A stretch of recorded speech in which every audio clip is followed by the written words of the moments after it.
On Tuesday, Micah Shrewsberry had his official introduction as the Penn State basketball men's head coach.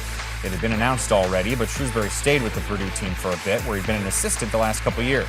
Takes over a program that's only been to the NCAA tournament 3 times since joining the Big Ten back in the early 90s. And we're happy to bring in Micah Shrewsberry. Now, Micah, when this news happened, I texted Robbie Hummel and asked his thoughts, and he sent me back this. Terrific coach, great recruiter, great guy. Now, since it's Robbie, normally I ignore all of that and assume it's not true. But with you, I'm going to assume it is true.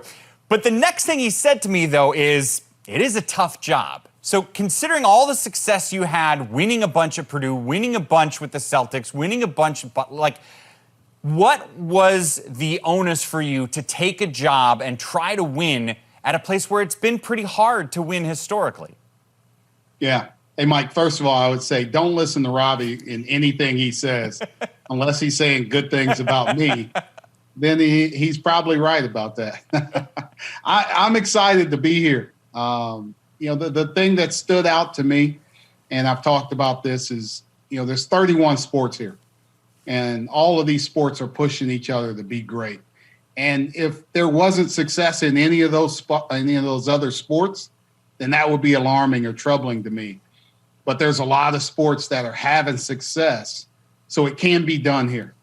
We just have to do it our own way and continue to push ourselves to be great like the other sports are. In your introductory press conference, someone asked you what you'd learned from Brad Stevens and from Matt Painter. And when it was Matt Painter, you said you learned how to run a program. Elaborate on that. Specifically, what do you mean? Coach just gives you a lot of day-to-day kind of feel. Like he's really hands-on in terms of what he allows you to do. There's days where he takes a step back and he allows you to kind of run things. So whether it's practice, whether it's seeing him communicate with players, with parents, with recruits, you just kind of learn everything. And that's the best thing that you can do, hands-on experience. And that's what he allows you to do. And having him as a trusted resource, even now, like I bother him probably every day. He probably looks at his phone and says, please stop calling me. But I reach out to him all the time just to continuously pick his brain on situations. If you are going to get Penn State to be a consistent winning program, I know it's going to take a lot of things. But what are a couple things that are right at the top of the list of most important things that have to happen? I think in this league, you have to be a really good defensive team. If you look at the top of our league, the teams that are great defensively give themselves a chance every single night. And they give themselves a chance to win games at the end.